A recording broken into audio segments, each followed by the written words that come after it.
My name's Tim Escher. I am a lecturer here at Ohio State. I've taught public lands management for, I think this is my 6th year now.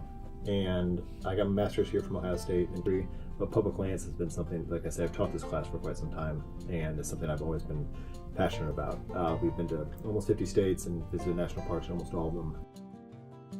Our 3600 is the class that I teach, and it is a required course for a number of different tracks. So it's typically it's juniors and seniors. Occasionally I'll get some second year, mostly third and fourth year people, and they are, anywhere from forestry to natural resource management to, it's a very broad class. The way that I teach the class is it's a 2 credit hour course, and I try to make it as broad as I possibly can. So it is very much an overview of how land is managed in the U.S. as opposed to, specific pieces that, we talk about specific pieces of legislation or whatever else, but it's a very broad overview of the different agencies, public and private, nonprofit, NGOs. I mean, it's as broad as I can make it in a 2 credit hour course.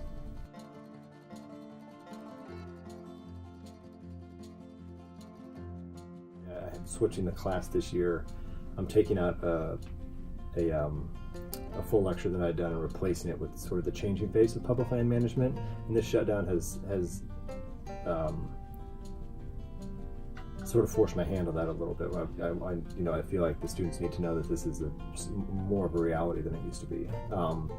And just by chance, I was able to visit Everglades National Park during the shutdown about two or 3 weeks ago. So I'm going to add some of that into my class as well. So to be able to go to a national park that is, during the shutdown was eye-opening as well. So yeah, so from an actual teaching standpoint, not, our funding has not changed with that, but it has changed how I look, just going forward, changing an entire class based upon the sort of the changing nature of how lands are going to be managed, and part of that is certainly, we're going to be talking about this shutdown. But yeah, no one is rich, nobody. Which is why I actually like teaching this class, and I like this atmosphere, because you all are going into jobs that you're not going to get paid a lot of money. You still want to do it, and they're hyper competitive, and all of these things, which you're going into it because you're passionate about it. And to me, that is a completely benevolent thing that anybody who wants to do this for a living, I think, is an admirable quality for sure. That's why I like this atmosphere.